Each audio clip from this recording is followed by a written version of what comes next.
And we do have the governor of Kisumu here with us, Professor Anyang Nyong'o, to actually weigh in on that particular story from Kisumu. Maybe we shall just begin with that particular story. You bring us up to date. What sort of remedial measures has been brought to bear in regard to those borders operators who have actually touched houses in Kaloleni? Actually, I think I left Kisumu yesterday about 1 o'clock. Yes. For a meeting in Nairobi. And this, I think, I don't know exactly what time it happened. I must have been already out of town. Mm-hmm. And I'm shocked, really, what happened. I think it's barbaric. That's not the way to express disagreement or anger. I think the border should have reported the matter to the police if somebody roughed them in Kaloleni, not take the law in their own hands. I think I'm going to talk to Police Commander Yoma this morning and the security forces in Kisumu and see exactly what to do. But it really means that we'll have to take steps to compensate the residents of Kaloleni regarding what happened yesterday. I think it's very regrettable, particularly many families, poor families, who have to face the consequences of these unfortunate incident. Yeah. Right, thank you. All right, allow me to introduce the rest of our panelists this morning. We have with us Gladys Boss Shollei. She's Uasin Gishu Woman Rep. We do have with us as well Farah Maalim, who's a former Deputy Speaker of the National Assembly. Also, we do have with us Dr. Shem Ochuodho, who's a global leader of Kenya Diaspora Alliance. We do have with us as well Alice Wahome. She is Member of Parliament from Kandara. Thank you very much for joining us this morning. Let's begin with you, Gladys. Looking at where we are right now, with the round that is going on between NASA and the Jubilee government, and also that particular October the 17th date looking to be very elusive right now. It seems it's a holy grail. There's so many demands that are coming up. Of course, also we've seen Morpho is threatening to sue NASA because of defamation as well. Do you think we are ready as a country for October the 17th, given all these situations around us? I think we can be, thank you, Debarl. I think we can be ready for an election as a country if we decide and purpose to do that. Because I think if Morpho wants to sue NASA, that's a separate issue. It has nothing to do with our elections.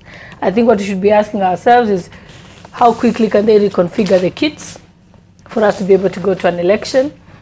I think we should be having a discussion, and I think it's one of the things we should ask NASA. Do they want us to have an election or not?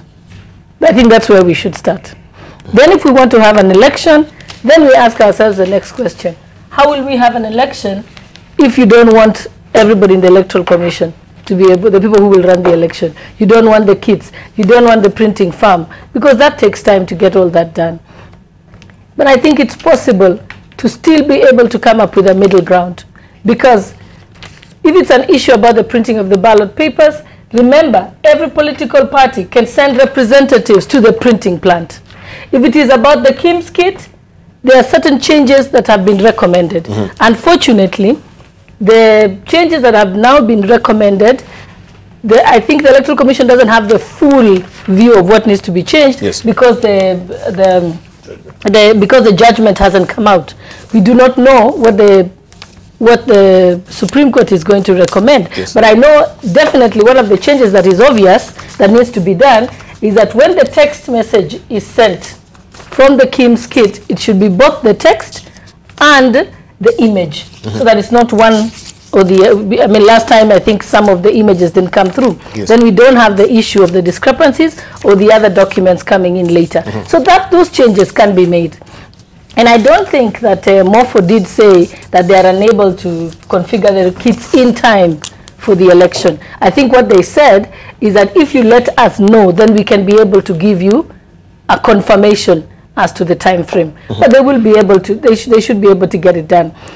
But, so I think it's about... Yeah, but we have that the news is saying that the indications are rife that the IEBC could be considering the October the 17th date following admission by the company itself that provided the kits, that the voter transmission system may not be upgraded to be flawless, to be used within that particular given date, the October the 17th. So the company itself has admitted. Now the company indicated that they cannot for sure, unless IEBC gives them the entire list of the changes that need to be made, then they can be able to give a definite day and therefore be able to confirm the date of the 17th.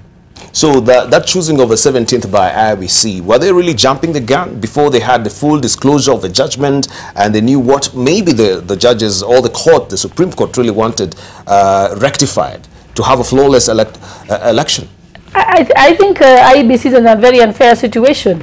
I think it was unfair for the Supreme Court to be able to give a determination without giving the key highlights of what was wrong, what went wrong, and what needs to be changed.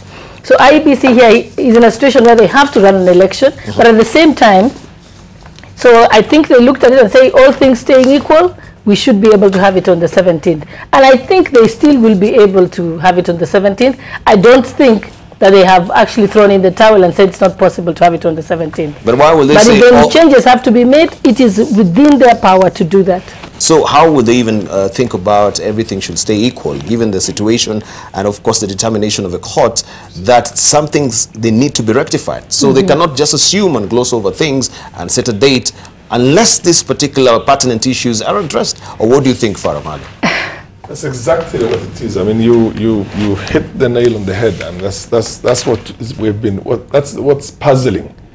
Why would they jump into taking a date without first of all getting the full judgment and seeing where the weak links were within the system itself, and secondly, going back again to the providers of these services to see how much time they need for them to be able to correct the system such that we do not end up with the same situation we had before. Yes. They ran into it. What does that tell you? Like, you know, they picked up a date without waiting for these things, and then here is Chepukati. He has a litany of issues against the CEO. That again, after a short while, it changes. It's like now we are a team, we can work together. I mean, we cannot accept a situation in which there is a judgment on a flawed election. Yes. Which has been nullified. I think, Honorable Maalim, allow me to interject just on that. It is not abnormal, or it's not out of the ordinary to have picked a date and then have challenges in between. I have been in exactly this situation in 2010 when I had to write to the then minister, Mutula Kilonzo, the late Mutula Kilonzo, yes, explaining to him that I don't think we can be able to run the referendum because the timelines are too tight unless the following things are put in place. So sometimes what we are only seeing is probably just what we hear in the news. But I know in every election, there are times you think that you may not be able to make the deadline. But there are certain things that can be put in place to ensure that you run it. So that discussion goes in election management, that discussion goes on back and forth. I want you to pause for a moment and just think through this. Yes, you can pick a date and work backwards. You've said that before. You said unless this and this and this and this are put in place. That unless information is not in our possession now. You have to wait for the judgment for that unless to be addressed. No, but most of that is the demands that are being made. So they're almost making it, I mean, as they go along, they're being told this is a new demand and this is a new demand. Another letter comes and says these are the bare minimums. So they keep trying to adjust to those challenges. What is it that could not wait until they are able to first of all have in their own possession and posited all the challenges that were, you see, here is Chiloba saying this is the best election that has ever been conducted. Anyway, he knows, which means he does not agree with the fact that there were issues there.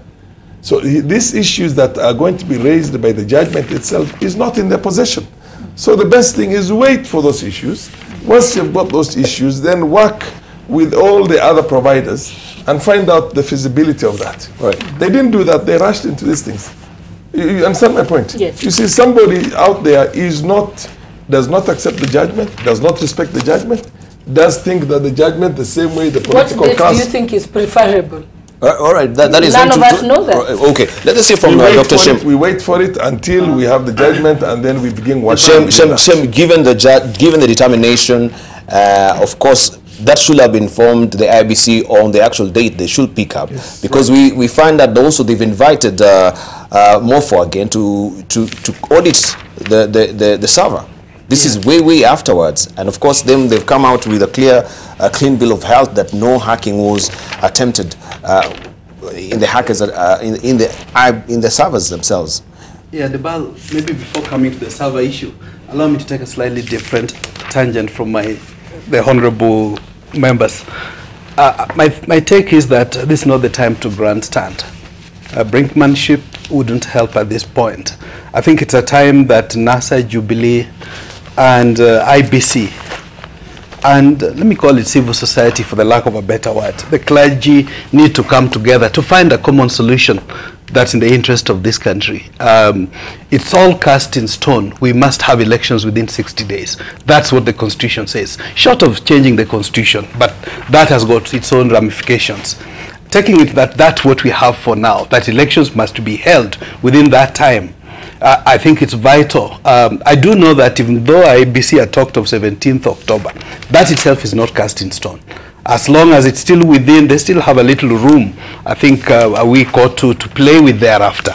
So my suggestion would be let the leadership of the two coalitions come together with the IEBC and find a mutually acceptable date.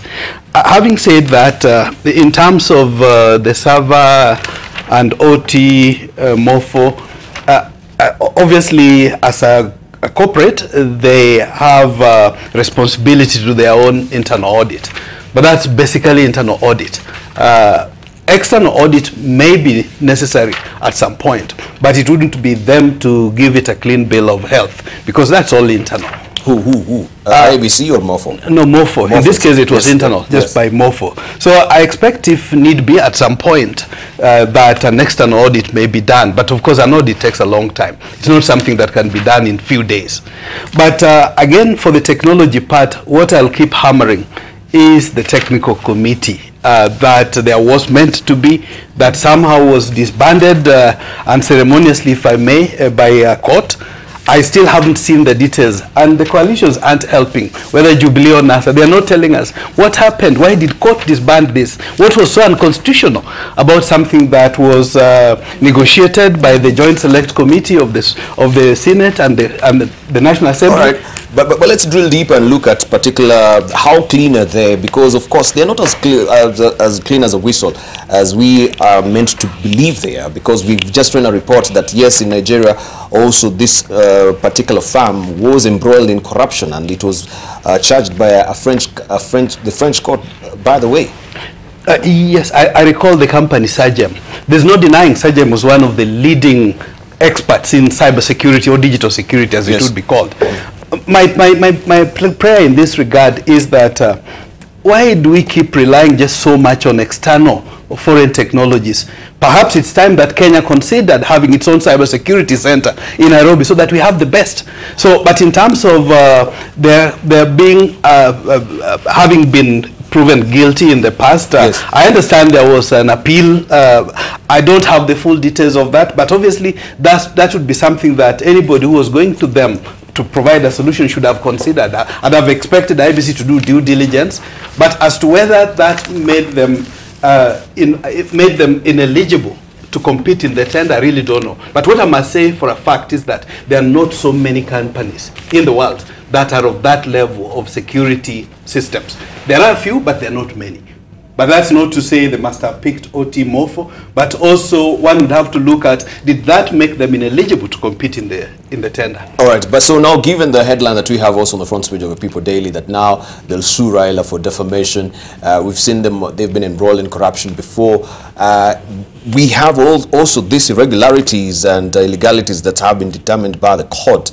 Do you think they will fly off squeaky clean, Alice Wahome?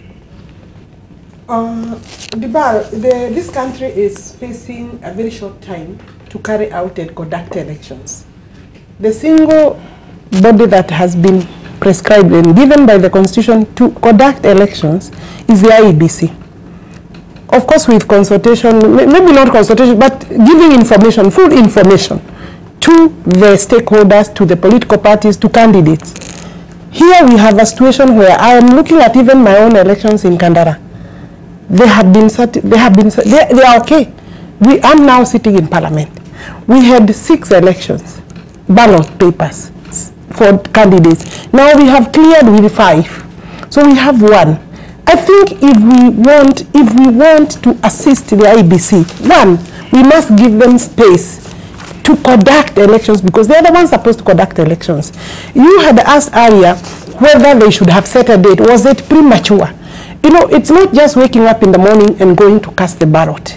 You know, we must appreciate the fact that even candidates needed to know when the date for elections, the next elections will be, so that they can also put their own systems and machinery and campaign in place. So it is not possible that we should have waited for 21 days. But there is also another question that the country needs to ask. Even if the judgment was not ready on that, was it on fast? On fast. I think there was no need, I don't see the logic, considering that we have 60 days, why the court, and you know, it faulted a few of maybe the system, or saying maybe, and there is something that hasn't come out. Was it the transmission that was erroneous, or is the administration of the material, the paperwork? Because even as we are talking here, I think there was a report by Safaricom, for example, who were providers of the transmission systems. And in fact, according to the way I understand from that report, it is the administration by our clerks that was problematic, so that instead of transmitting the messages together with the paper, you know, that is something that you have to pick the document and scan it as you are sending the message. That's purely administration. So, but anyway, the point is, it is not possible to have waited for the judgment to be delivered and then you start working from there, because then you would have lost a whole 21 days. All right. But the judges should not have waited to deliver the full text. In my own really humble view, to take a whole 21 days, I think that was wrong, because they knew then, maybe, unless they don't think that the judgment will inform the next process. And obviously we are now here saying, speculating, it is possible that some of the things that they will write in the judgment will inform. And you know, as Jubilee, we still don't think there was a problem. And if that problem was there, it did not impact or change the vote. You see, a voter, let me say this, you see, a voter walks into a polling station, and that voter, what they do is that they are given, you know, they give their identifications, they are identified. Now we are saying those schemes kit that we were using need to be possibly reconfigured. But you see, we could change 17th to 26th. All right, thank you. Are the opponents of Jubilee ready? Our own observation is that they are actually not ready, and they will make it completely impossible for the country to have a balance. Thank you. Let's hear from Professor Anyang Nyong'o, because it seems Jubilee and also the IEBC chair, they're on the same page. They're saying this election was flawless. He was actually on here at NTV saying that yes, everything was prim and proper as far as that election was concerned, flying in the face of what we have in the determination. So who is fooling who? Because if you are saying that then we should be supporting the IEBC, then they're not admitting this election was flawless in the first place. The determination is diametrically different from what you're saying. But there is nobody who will walk. There is no other person who will go. Jubilee will not go to IEBC to conduct elections. We can give our ideas, but once we give the ideas done, we must leave and give them space to even process those ideas and see where they will go. Because the Constitution is how do we give ideas if then you yourself, you're not admitting there is a problem? No. What I'm saying, I said there could have been problem in administration of the ballot. If the clerks, what we are saying is, if we saw that they were not remitting together, the results were not being remitted together with the document, I can tell them, you should have done Professor, 1, 2, 3. Very briefly, Professor. I think the IEBC itself has said that they are reconsidering the date. If you consider, you see what is on page 5 of The Nation. Yeah. The headline, repeat poll date may be changed today. That's the IEBC, which means that the IEBC recognizes that problems to be sorted out. And secondly, Chebukati himself wrote a memo to Chiluba asking certain questions about things that went wrong. Yes. Which means obviously that the chairman knows that certain things went wrong, or needs some explanation from the CEO on issues that have been raised. So the IEBC really is not being dogmatic about its position.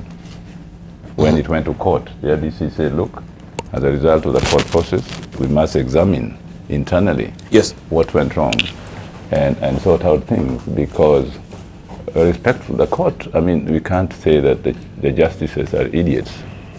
They looked at the evidence, they made a decision, and they said that within 21 days they'll give the full text of their decision. And I think we must respect that. We may disagree on the 21 days, but the fact that they said they were going to give their full text of the decision, we should wait for that and see what it contains.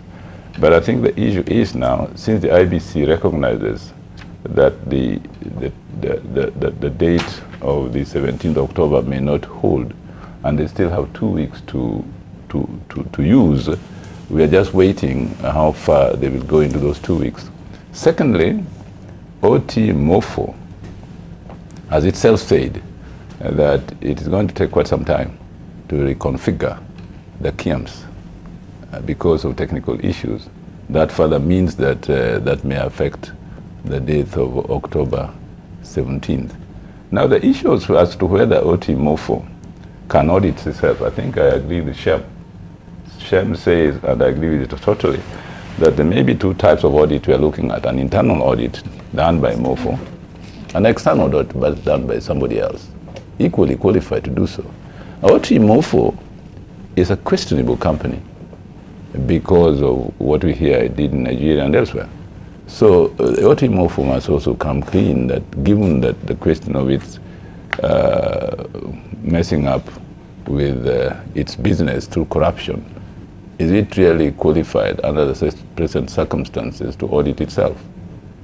Would it be good business practice to say, well, look, the time we are going to take to audit these camps, let us also accept that at our cost we can invite somebody else to make us more credible. I mean, I think sometimes it's good to go out of your way in business practice to prove yourself credible, especially when your reputation has already been tarred as OT-Morpho is, and has actually been charged for corruption. And finally, I don't think it's fair, Debarl, to say that NASA does not want the elections to be held. I think that's a falsehood. What NASA has said, we want the elections to be held, but only under an IEBC that can hold a free and fair elections. And the elections were nullified because mistakes were made that contravened the Constitution and election laws, and that didn't respect the Lord God Almighty. So that is a statement we're making. And this has happened before. I think the refrain, no reform, no elections, was there in the 90s when it was resolved at that point in time by a compromise between the opposition and government by the IPPG. It was there before this constitution was reformed, following the crisis of 2007, 2008, when there was the accord. And after that, we had the Constitution. And even since then, we also demonstrated against the IEBC, and things were done. So the idea, no reform, no election, is not to say that we don't want election, but we want reforms before the elections are held. Fantastic. So I think that's clarity. We shall delve deep on that. We need to take a short break right now. We'll circle back with Gladys and then you, Farah Maalim, on the other side of a break. We continue this discussion, of course, looking at the October the 17th date set for the elections. Ready or not is what we're discussing this morning. Remember also you can head over to our Twitter handle, AMLiveNTV, and also you can chime in over there, or also use the hashtag Decision 2017 as well. We take a short break right now. When we come back, of course, we continue the discussion, looking deeper on NASA demands as well, and also how also the Jubilee is unflinching on its demands as well for that particular date, October the 17th.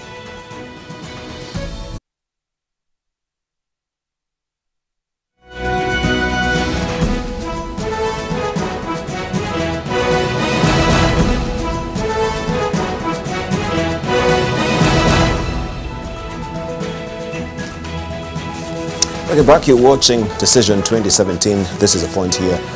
Of course, I am live running on Decision 2017. We continue pace with the conversation, and Kenya is at a crossroad with anxiety mounting over the fresh presidential election scheduled for October the 17th. There are serious concerns over whether the elections will be conducted given the prevailing political uncertainties.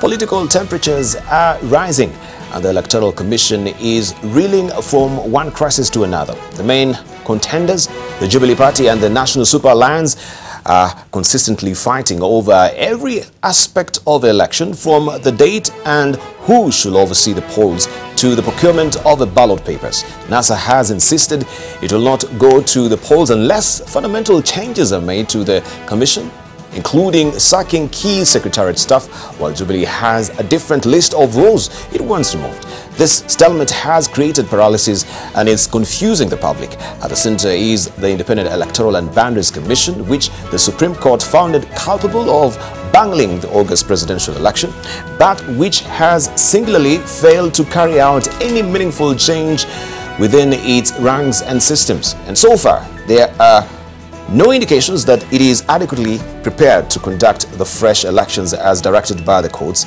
In the ruling overturning the presidential election, the Supreme Court faulted IEBC for committing grave illegalities and irregularities, which cumulatively botched the polls and rendered the outcome invalid. It was expected that the Commission would move swiftly to undertake far-reaching reforms, starting with the staff reorganization, system audit, and process change to inspire public confidence. So far, this is yet to happen. Last weekend, the commissioners and the secretariat staff went for a retreat to resolve their deep-seated rivalry, but all came out, I should say, out of that particular retreat without a tangible resolution. The status quo remains, yet the clock is ticking. It is inexplicable why the Commission cannot conduct investigations to determine those who bungled the elections and have them prosecuted. We continue with our discussion here with our panelists. I'm holding court this morning with Gladys Boss Shollei. She is Women Rep, Uasin Gishu County. We also have with us Farah Maalim, who is the former Deputy Speaker of the 10th Parliament. We do have also with us the Governor, Professor Anyang Nyong'o, Governor of Kisumu. We have also the global leader of Kenya Diaspora Alliance, Dr. Shem Ochuodho, and also Alice Wahome. She is the Member of Parliament from Kandara. We promised to circle back with you, Gladys Boss Shollei, before we move on with Farah Maalim. And you had something to say in regarding to NASA demands? Yes, I think, let's put it this way. And I think what Governor Anyang Nyong'o has said is that some issues that went wrong have to be addressed. And I think there is no denying that there were some administrative mistakes. Yes, they did happen. And this is the position. The fact that people went to the polls, voted, and placed their ballots into the box, and in fact voted in the way that was announced, is not in dispute. But what we are discussing is the fact that some things did go wrong. And we know that there's 6 points. One, there was the issue of stray ballots. Mm-hmm. And these are the ballots that, if it was a presidential ballot, but then they were put in the senator's box and so on. And the senator's box put in maybe the MP's box and etc.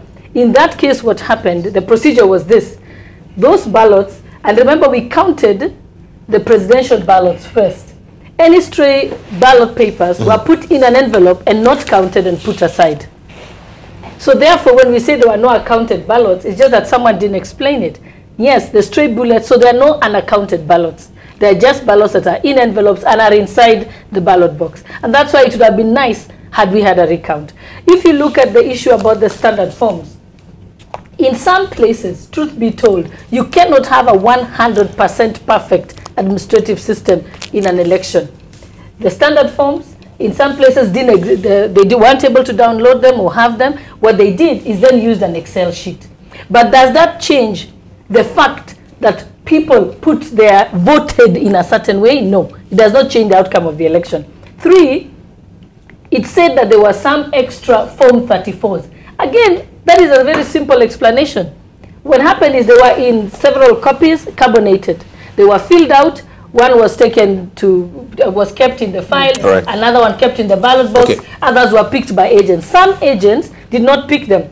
During the time of the Supreme Court ruling, all of them were put together and counted, and some were counted, even the extra carbonated paper. Gladys, let me say one more thing. I don't want to dwell or us to dwell on that particular ruling and what really happened, that was explained in the courts. We want to be focused on where we are right now. Yes, with and that's why I said, no, the reason why I'm going over this is to be able to show you that what went wrong can in fact be corrected, and we can be able to go to an election ensuring that we correct these issues. If there are any extra problems that will be raised by the Supreme Court, I'm sure they can be corrected. And those are the things that once we have the decision made, or is it on Tuesday or Wednesday?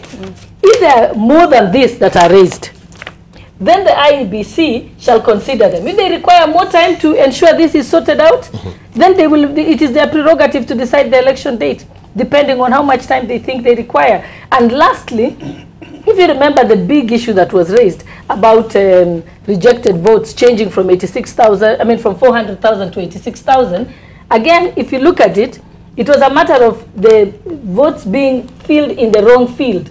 The valid votes cast filled in as rejected votes. Those, and all has to happen is, even if it's one vote per polling station, that is over 50,000 votes. Thank you. That happens. So if it's two, it makes it 100,000. Thank you. We know what the problems were. So had we recounted, we would have resolved the problem. We know what the problems were. We know what the problems were. We've crossed and we can correct them. We've crossed that junction, right? We've crossed that junction. We actually look forward. Where are we going now that we have? That's why we can have an election. This is very easy to correct. Okay, easy to correct. NASA wants, they have some demands that we want to see if actually we can, or they can actually, IBC can actually fulfill this. Demands? No, let Farah just talk about it, then we'll come to you later. The biggest problem is trust. How will you correct the trust? How will you correct the trust? The trust that IEBC was complicit in this thing and they were architects of this thing itself, which is the feeling that the people have in NASA side. How do you correct that trust? Now, the other thing I want to tell you, this ballots, this business of how many ballots were cast for the president and how many ballots were cast for everybody else. Look, whatever stories people come up with, it was a very express thing, and I think that's why the court case itself was won for Kenyans and lost for Jubilee. You're talking about the KIMS reconfiguration. Those KIMS are now materials, exhibits in 377 petitions that have already been filed. 377 petitions have been filed, and those kits are actually exhibits, the evidence. It's the information on both sides. Yes, in the kits. That's what I'm saying. If you go now and reconfigure these things, the kits are supposed to be left the way they are, to be secured, so that then the court process can go through to make sure to find out whether, in fact, those kits did what they were supposed to do, or they were used for something else. So you cannot reconfigure the kits that were there. Okay. You have to look for new kits, because that information which is there in itself, until the time when these things are gone through their cross-examinations and everything else, and the I think the information is the exhibit, not the gadget itself, isn't it? And that's the gadget. The information is in the gadget. It's remote. The information is there. It's in the gadget. It's in the server also. It's in the server also, but that information itself, but you do not. It can be backed up too. There has to be a way of basically saving that information, whether you're going to save it in cloud or you're going to save it in a server, or another thing. I'm not an IT expert myself, but that information is also supposed to be used as evidence in the petition. All right, thank you. Now, the thing that one needs to do is to be able to wait, first of all, for the full judgment, which is just tomorrow.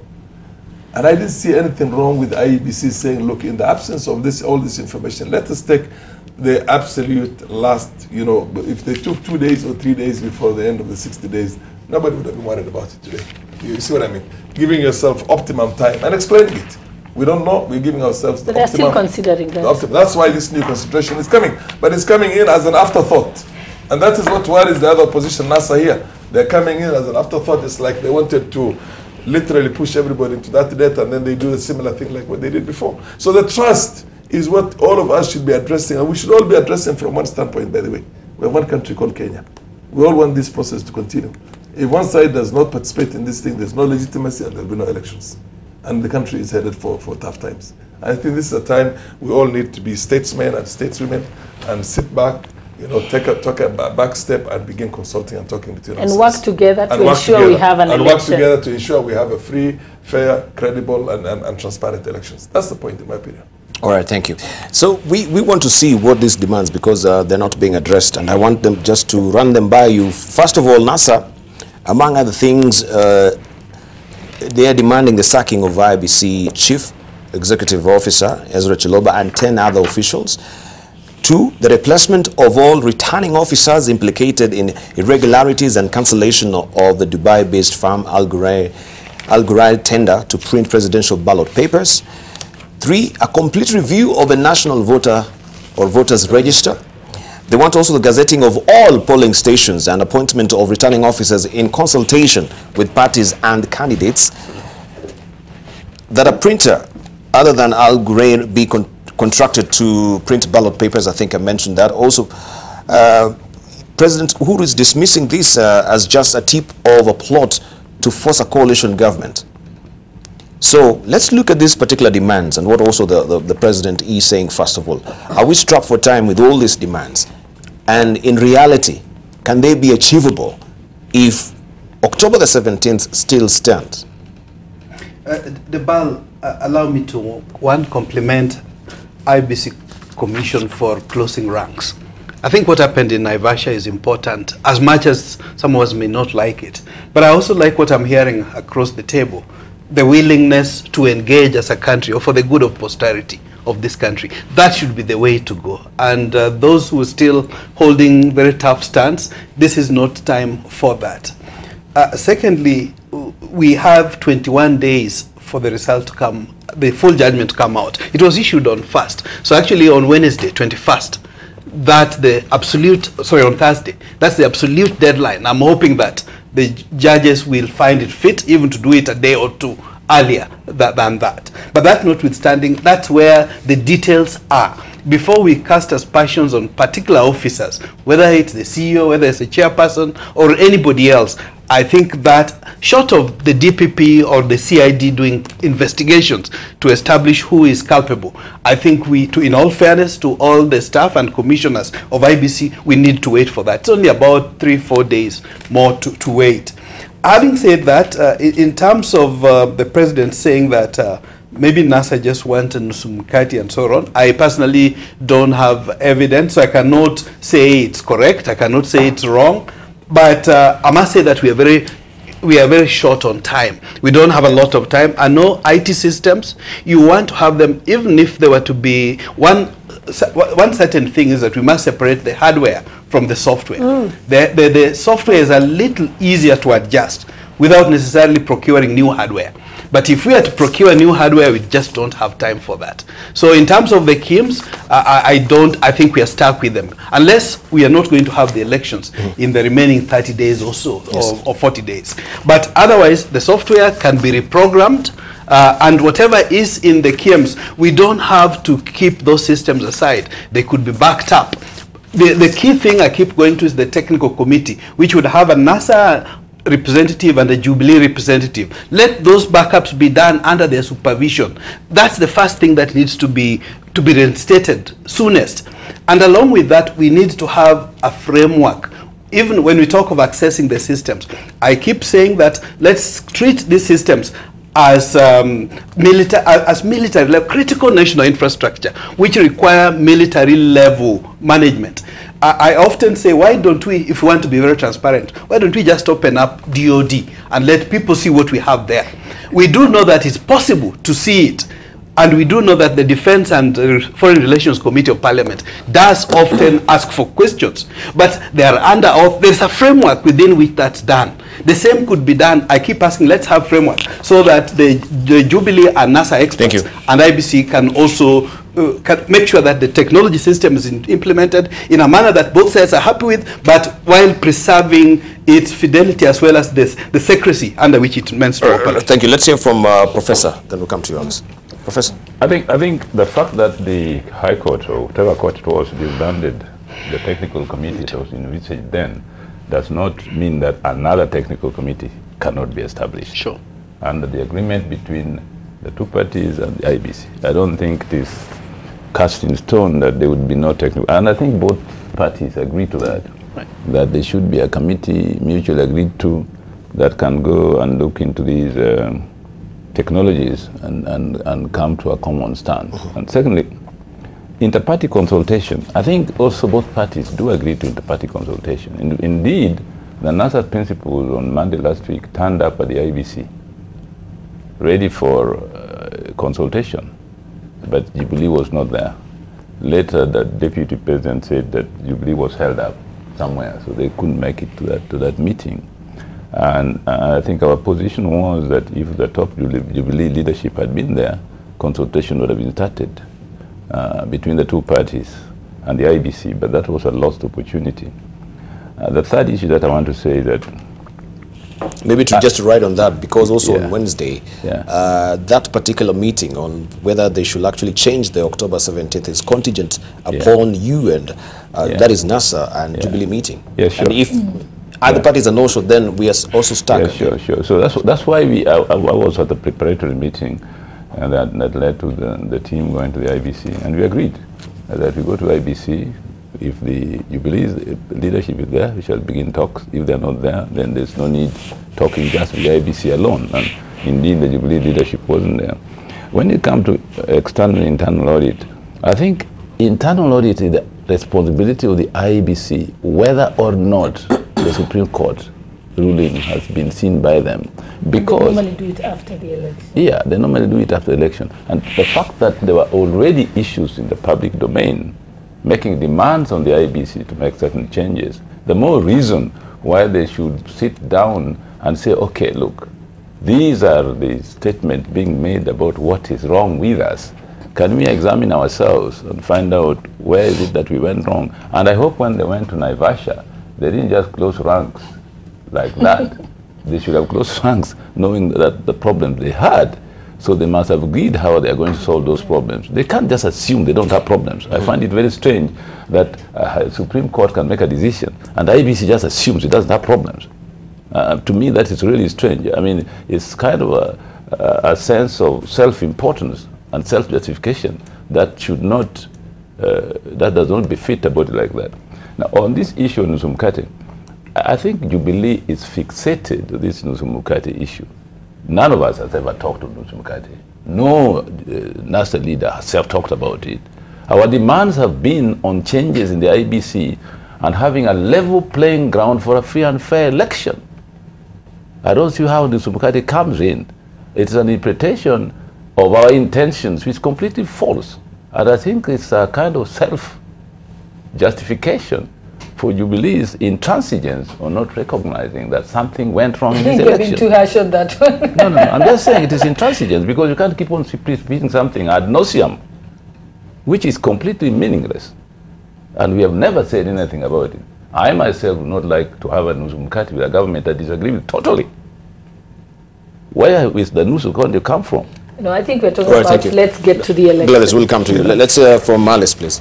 Well, I think sometimes what you want to say can be discerned, or what you are thinking can be discerned from your actions and the blocks that you put ahead of the road. And that is why when we look at some of the demands that have been made, and you know the list is long there, Debarl, yes. It's obvious that some our opponents want to go and manage. I mean, we must put some of these things to them and ask them, looking at our list of demands, are you in a position to fix 1, 2, 3? Because we think 1, 2, 3 you can fix. Like changing the date, if the parties are in agreement, and you know, actually the parties don't have to be in agreement as such. The point is there has been other reasons why maybe the date will be changed. But there are things that when we start saying, sacked Chiroba, and then you have certain names that you have said, 1, 2, 3, 4, 5 have been sacked without any report. I think if you go deeper to destabilize the organization, then it will be obviously observed that you have no intention of going into election, because there is no other body that is going to carry out this election. So we want elections. Let's assume then NASA want elections, because Jubilee definitely, the body language, the utterances, the campaigns that we are doing is that we are preparing for 17th. We will not die. Maybe I could also say that if a date is changed to another 7 days, within the 60 days. But that might be you. But listening to what also the Deputy President and the President is saying, just listen to their statement. The President could not have been any crystal clear, as indicated here, that when he spoke last from Sagana State Lodge in Nyeri County, saying, quote unquote, we will not allow IEBC to surpass the set 60-day deadline. Then we have, just a moment, yes, that is a constitution. Then we have the Deputy President saying NASA is talking about a political solution to the October 17th elections because they have sensed defeat. They want us to negotiate how to share power and should change Kenyans on the impending elections.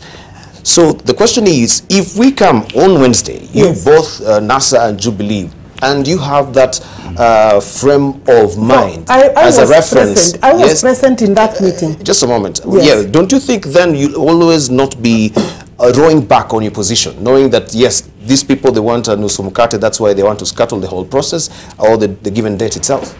First, Debarl, Jubilee is prepared for 17th.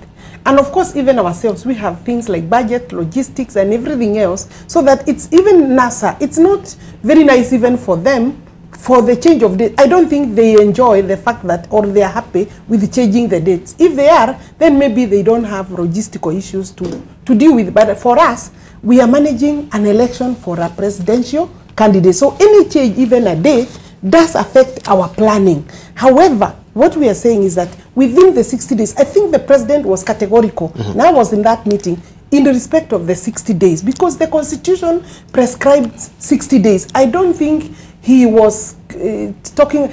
I mean, it's our wish to have these elections on 17th. Even Kenyans, if you ask Kenyans, they are now tired of this talk of the threats in the streets, of the fact that there will be no elections. You see, like when you talk about that, and then NASA says there will be no elections, what do you understand from that?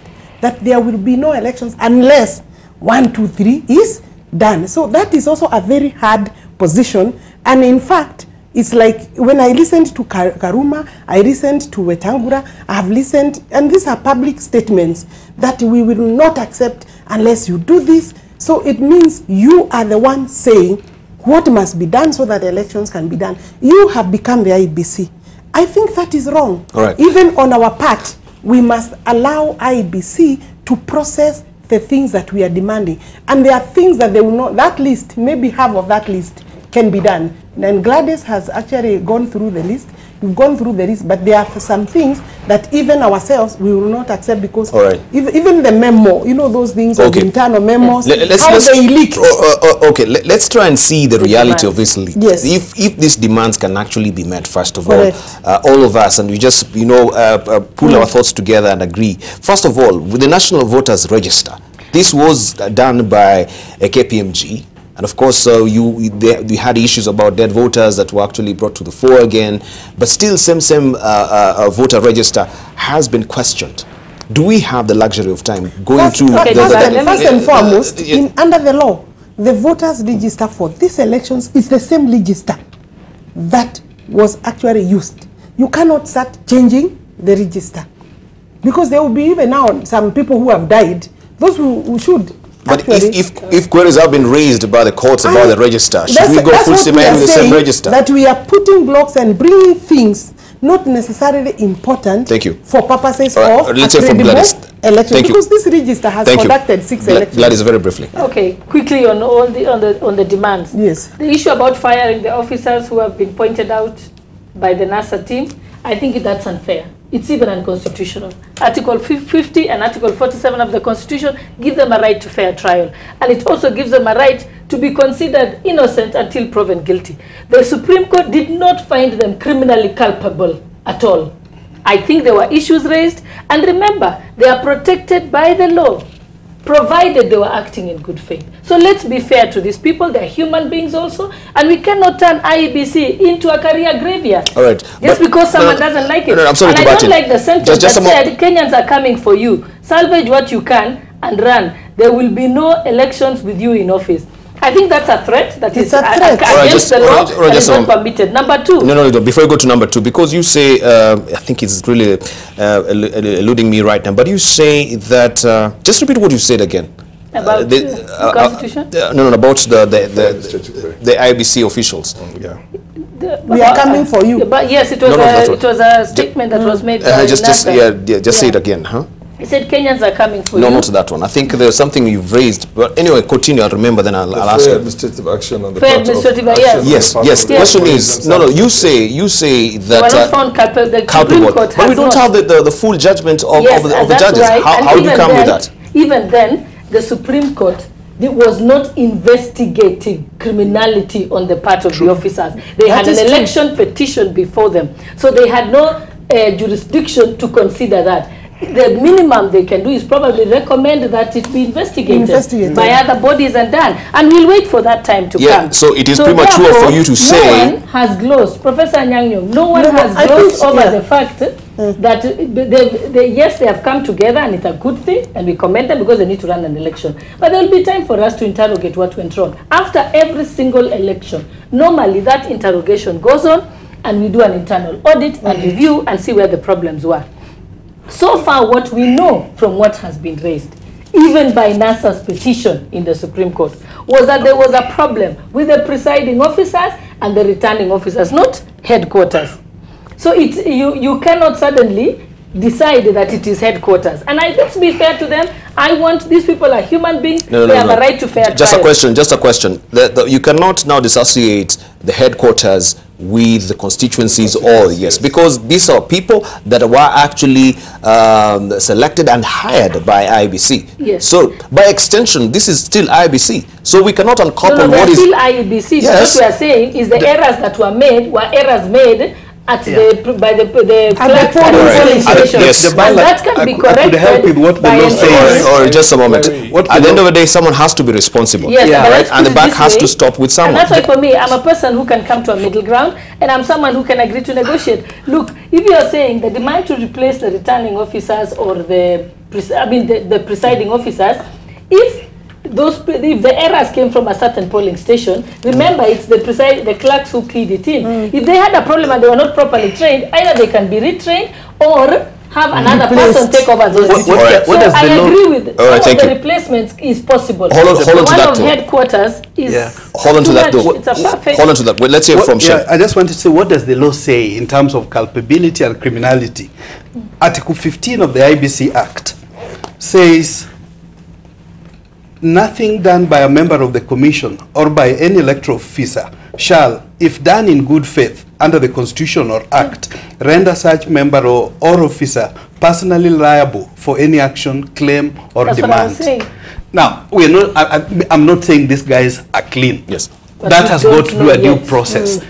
So I think in this regard, let's wait. It's only a few days. Let the full judgment come out, and then of course the DPP set swings into motion, and the CID, whoever are culpable, they need to step aside and be until cleared to run the election. Fortunately, I would want to believe it's not everybody that's so crucial within the commission is culpable. All right. Can I say something? Yes, please. I just want to give some information. In administrative law, there's something called fair administrative action. So that if an officer commits a mistake, consciously and deliberately, as a negligent, a conscious and deliberate negligence, or a conscious commitment of a mistake, it cannot amount to fair administrative action. Something that needs to be pursued. So I'll give you an example. In Moroni constituency at the polling center, the returning officer deliberately excluded certain agents from coming in to the tallying and put the policemen to stop them from coming in. I had to go there personally to intervene. In Kisumu East constituency, but your finding cannot be used to hold them criminally liable. I'm not saying criminally liable. I'm saying fair administrative action is not criminality. Okay. Can you listen to me? It is not criminality, fair administrative action. I went to Kisumu East constituency. The returning officer absconded I left the tallying center. We had to go there and call the county returning officer to come there personally and appoint the deputy returning officer to take over. Now that was negligence and conscious commitment of a mistake, putting the whole process of election in jeopardy. Now, some of these mistakes were committed consciously because there was something they were doing that they knew. Okay? Now, all these things are actually coming up in all kinds of petitions. They have also come up in the petition that we took to the Supreme Court. Now, the headquarters of the IEBC cannot divorce themselves from the mistakes of their officers. They can explain we didn't train them properly, that is their mistake. They can explain that they were negligent and there was no action that we took, that was a mistake. So the point is that what we are saying is that, look, don't shield the IEBC from their mistakes, please don't. They're not shielding them, they want them to have an opportunity but we are giving them, they were heard in court, and the other opportunity for them to be heard is that when the judgment comes, they will read it and they will be heard. Secondly, one of the reasons why we turned up at the IEBC on Monday to meet our colleagues from Jubilee was precisely to discuss these issues. We have raised issues that we think the IEBC should look into. The Jubilee is saying, okay, we could meet and say, Jubilee can say, this one we don't agree for the following reasons. This one we agreed and it can be sorted out. Okay? But you can't stand by and just dismiss these concerns off the cuff and then say, rather rudely, I must say, that these concerns are being given because you want to Mukate. Look, we have been in the liberation struggle for 37 years. We have never wanted to get into any government unless it is a reform government or a constitutionally elected government. So we are not going to get into a government we believe is not constitutionally elected. That's the purpose of being in power. If we were to be in power, I would have stood for election in 1988 under the queue voting to be in Moi's government, but I refused because I didn't believe that was a democratic form of election.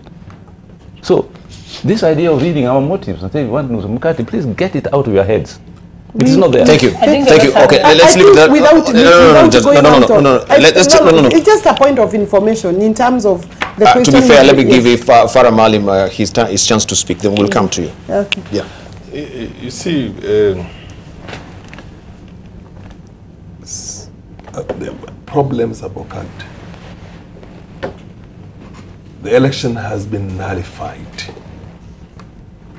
Ordinarily, when an institution carries out something like this, in anywhere in the world, and that election is nullified because of the manner in which it was conducted by none other than the Supreme Court of that country, in my opinion, that electoral commission should step aside. They should all resign. That is the dignified thing that you do with integrity. But when they sit back there and insist that we are going to conduct this election again, in its entirety without placing blames on somewhere, heads must roll in that.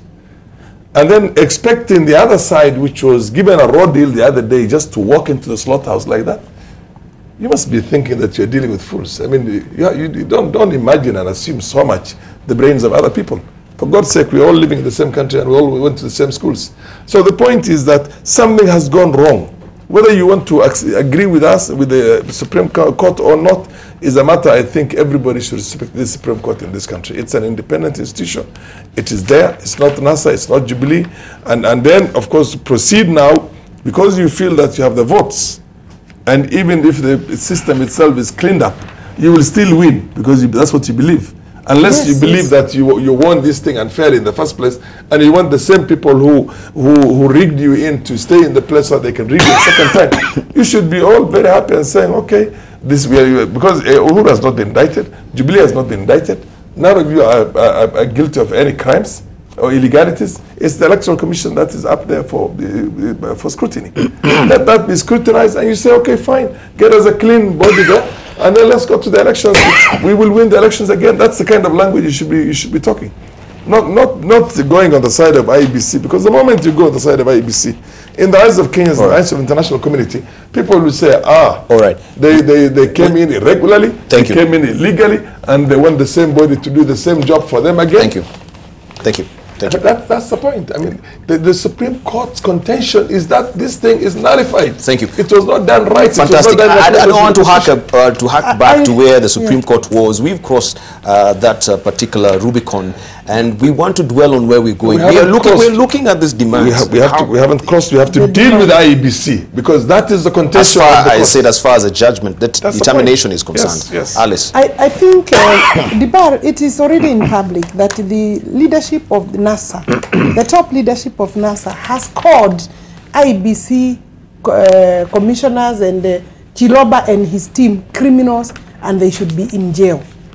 And I think the question of administrative and fair action that we were talking about is that really you don't condemn people, one, before they are hard. Right. True. And that has been clarified by Gladys. Yeah, and therefore, when we now say ourselves, there is a motive other than to do these elections fairly. And the Supreme Court, you know, according to Farah, is that we should just say, yes, it's okay, now let us fix. We do not agree with the judgment, but we shall accept to go to elections, because there's nothing we can do about that. And we have a right to criticize. Based on the dictates of the judgment. And to look at, no, we have a right to look at the judgment and say, is it a good judgment? Was it legally sound? Is it founded on jurisprudence that is known? Is it factual? Is there evidence to support the findings and the final judgment? Yes or no? We will continue to talk about that.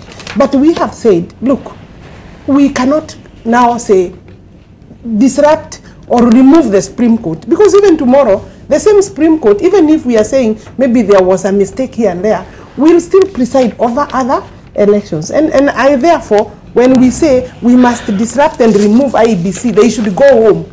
So because we are saying we don't agree with the judgment, so should we also say the judges should actually go home? I think that is not the way to come to a conclusion in terms of these elections. Thank you. It is to look at what we can manage to do within the time limit that we have and fix the issues that can be fixed, avoid the mistakes that were made, and mistakes are not necessarily criminally, intended. There could be fair mistakes that these clerks, incidentally, even the training, these people didn't have much time. The training was not sufficient. So if we now talk of removing them, we will add into a more serious crisis, because these are still Kenyans. We are not going to bring people from the mass. All right, so and the training should not be a stock excuse of IBC. Because that is the limit to actually... There are mistakes that are manageable. And that's why I said most of these errors, like which form was posted, at what time it was posted, it was left behind. Okay, thank you. Let's not go back. Let's come to Gladys. We'll come to you. We'll come to you, Shem. Let's go to Gladys. I think you've not lost your train of thought as well. We're talking about what did we talk about? Number two? Yes. The other second issue is the demand that all polling stations and returning officers should be gazetted. That is law, and that's what has always happened. So there are some of the issues that have been the demands that that are not a problem at all. On the issue of reviewing the register, it is not the register. I think we have. Probably the register was audited. It's one of the best registers we have, I think, because remember, even if there are dead voters on the register, it's not a problem, because a dead voter won't bring their fingerprint. And you can't remove them now, because this register... No, but also you need a fingerprint in order to vote, to be identified as a voter. Yeah. And so that has been taken care of by this technology. So we know when the technology is working, let's agree with it. On the issue of the printing by the Dubai firm, I don't think we've been told the mischief that exists. Yeah, because I think when it was raised last time, it was taken to the court, and parties candidates did in fact go to do. But we have to appreciate the fact that also IBC disregarded the court order and went full steam ahead and ordered and actually gave the tender to Ghurair, despite the fact that there was a questionable. No. Right? No. I think what happened. No, let's correct this. Yes, there was an appeal. What happened? Yes, what happened is the court initially had stopped the printing. Finally allowed, when the full hearing was heard, the court allowed printing of all ballots except the presidential ballots. And then upon further interrogation by the court finally did in fact clear Ghurair to print the presidential ballot papers. Thank you. And I do know for a fact that representatives of parties did go to Dubai to be sure about the distribution list. Actually, So I think the mischief that yeah. existed with that has been cured. Thank you. But if there is any other mischief that one thinks exists, I don't think if we love our country enough, we are incapable of actually sitting down and saying, what is it that we need to do? Fantastic. Okay, let's hear from Shem. I did want us to gloss over the issue of independence. We have two independent institutions here, and the independence is very important. It's like in some cases we are selective. We want one to be independent. We don't want to treat the other to be independent. When we say, why doesn't IEBC just resign and they go home? There are things we must be careful about. First of all, and this should be a lesson that we take away. The fact that we only had one lawyer in the commission is an issue. If today Chebukati resigned, he could decide, I'm resigning. We would be in a big crisis. Why do I say that? One, because the president we have cannot appoint a new chairperson. Okay? Secondly, even if the commissioners were to say one among them to act, the vice chair is not a lawyer. And no other is a lawyer, I understand. In which case there would be a crisis, and the law says the chairperson of the IEBC must be a lawyer. Can I give a different legal opinion on that point? If you just let me raise this issue. So resigning and throwing in the towel and let people start afresh, for me, is not a solution. And this is why, even though Professor was saying that building a consensus in Naivasha may not be enough, I am also like the fact of corporate collective responsibility. With whatever institution that you are, no institution doesn't have problems. But if we have to go and look inside what little disagreements there may be, I think the best that we can pray for this country now is that let's IEBC be together. That's not to say they gloss over problems. Let those problems be tackled. I remember Chebukati said that there was a memo, the secretariat perhaps replied, or there are things they're still working on. We all are interested in seeing the answers that are given to all those questions. For example, if there were SAT funds, why didn't they work? Or did they not work to begin with? So those are questions that we don't have answers to. But having also said that, I wanted also to confirm the aspect of that fair trial, but the aspect also of the register, and in terms of dead voters. Personally, I have an MCA who has a petition, who has appealed. And one of the problems is that there were dead voters in my ward. Okay? I think what we need to strengthen, the law says that one cannot vote without the biometrics being done. But it also provides for the second alternative, that if you don't have biometrics, you come up with ID and so on. I think these are the loose ends that we need to strengthen, not just in NASA strongholds, but also Jubilee strongholds, so that how do we make sure that whatever is being administered is in the best interest to ensure fairness. But again, I also agree with those who say that it's never possible 100% to have a fair 100% system. I think we must also celebrate the gains that we have made. When I look at what's happening in the neighborhood in Uganda, for example, and even other countries where term limits are being removed in DRC and so on, I think, I'm not saying that that should be an excuse for us not to do our best, but rather than throw away the baby with the bath towel, thank you. I would want us to secure what's gained. All right, let's hear from Prof. I think the register, I like giving practical examples. In Kisumu Central Constituency, Migosi polling station, Jomo Kenyatta Sports Ground polling station, Lion School polling station, 3 polling stations. We had people who had registered to vote, who had checked a week before the elections that they were on the register. They turned up to vote, and their names were not in the register. 600 of them. The ones you mentioned last time, yeah. 3 polling stations, and we put their names down. When we asked the presiding officers, they were tongue-tied, and we called the county returning officer, and we said, look, these people, first they have their IDs, they have their voting cards. Okay, they are checked, can't be a coincidence. Their names are not on the register. What happened? The returning officer said, well, there's nothing I can do now because we must have their biometrics for them to vote. So what should we do about that? So what we do about that, he said, at the moment, no, just put their names down, we can correct it after. So when we are saying, Ms. Shollei, just listen to me, when we are saying that we should look at the register, it is time to restore those people's civic rights to be on the register to vote. So when we are saying that we look at the register, that's the reason why the meeting on Monday was so important, because we wanted to meet our Jubilee counterparts and explain to them this thing. There are areas we can agree and areas cannot agree, but you didn't show up. So you can't blame us. They showed up, but late. You see, the DP came late. Those names. It's our civic duty to ensure we give out those names so those people can be registered on the register. That's why I said the register, what is the mischief? And that could be when we know what the mischief is, we cure it. No, With the 600 names or anybody else who was missing from the register? Don't be in a hurry. I'll just give you one example. That doesn't mean that is the only cure for the register. But we can make an announcement for anyone who was missing. It's across the board. It's more prominent in areas that were essentially. So how do we solve the problem? Hang on a minute. Anyone who was missing on the just give him register? his time to make his point, I think she's still going down the list. You better allow other people also to say something. What I'm saying is that there are people within the IEBC itself who have decided at some stage that they were going to transfer. You see somebody coming into a polling station and you're told you're a voter in Balambala. Yeah. Or he's told he's a voter in Dada. And they targeted certain areas. They targeted the strongholds of certain candidates. And that was in the thousands, not even in the hundreds. So it's when you sit, and that was done by IEBC itself. And when I questioned those things myself, early enough, they told me it is possible to find out the time when they were logged, precisely the date and the time and everything. So we shall be able to control certain. Yes. Hang on a minute. They never did it. They never did it. I went to Ghurair, I went to Molu, I went to all these people, I went to the IEBC as it is. They never did it.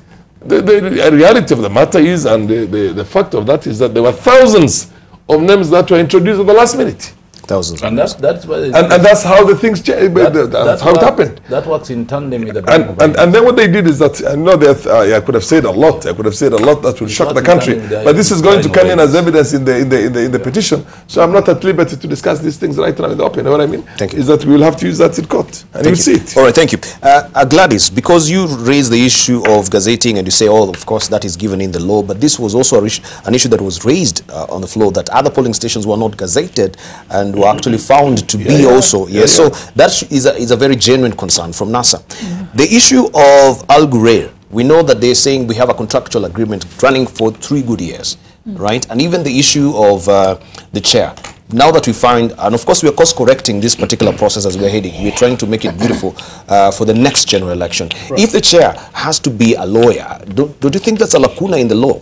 Right? This is not a law that is really of the needs and the passions, that it has to be, it cannot be revoked. We can actually change it. True. Because the entire commission right now is in a limbo, that yes, if Chebukati resigns today, the commission is totally scuttled. Yes, I mean, we can always amend the law to take care of that lacuna, but as it is now, the interpretation I would take, because sometimes you have to work with what you have.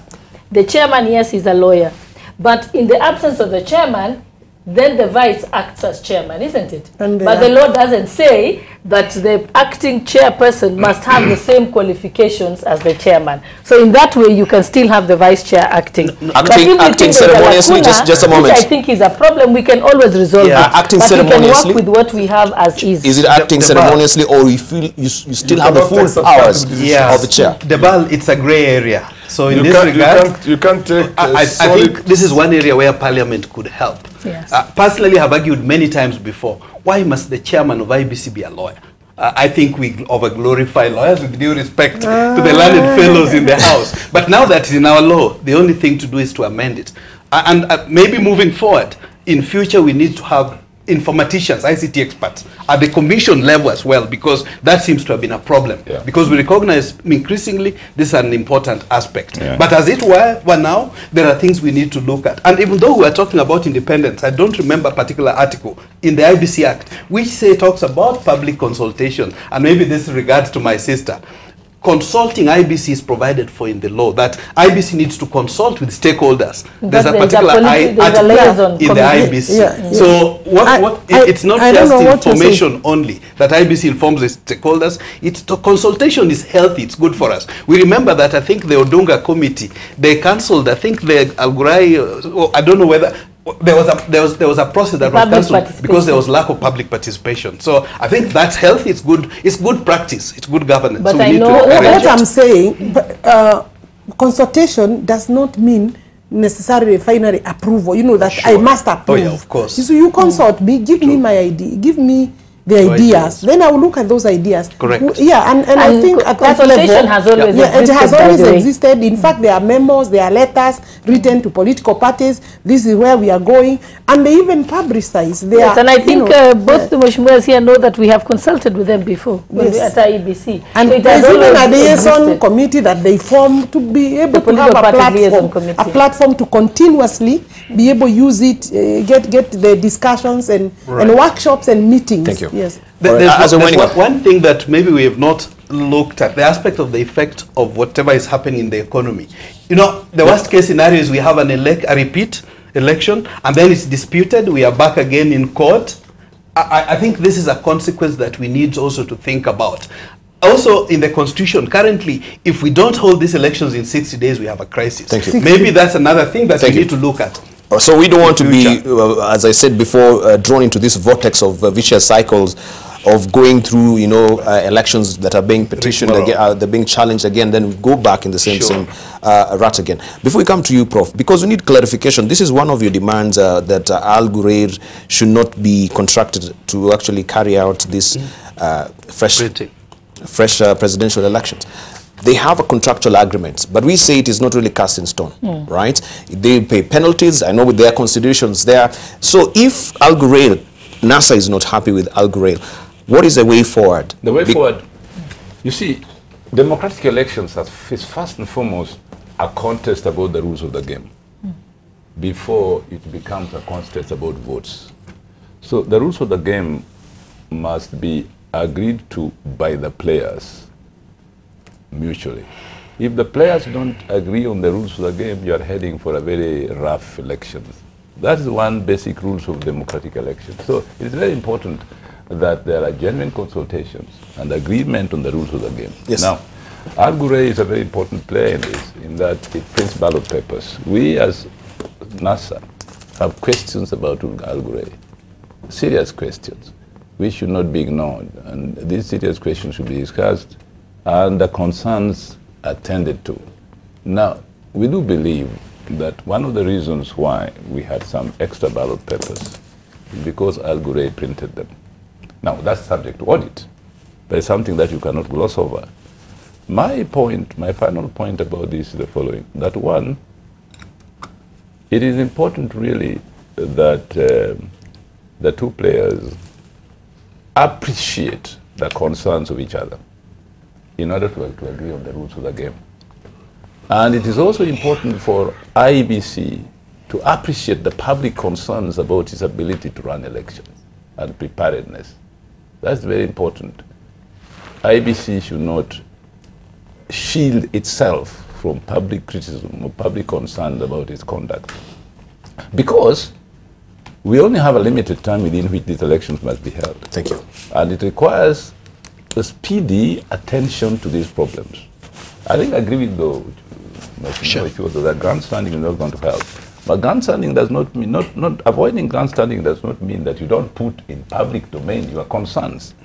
I think it's better to put in public domain your concerns than keep it to yourself and wake up too late to grumble. Thank you. On that note, I think we should wind up. We're strapped for time, 87:55 on the nose. My director, she's on my case to wind up. I want to thank you for your cogent insight this morning on this particular matter, and I know we are eagerly waiting to see what will be happening on Wednesday, when we'll be maybe having a happy medium between NASA and Jubilee when they meet over with IEBC to thrash out some of these matters, and we know if October the 17th still stands. I want to thank you, gentlemen and ladies, this morning. Thank you for coming through. Right, you've been watching This is a Point here on AM Live, running on Decision 2017. I want to thank you also for your valid company and your rush of tweets as well. Enjoy your morning, and thank you for sharing your morning.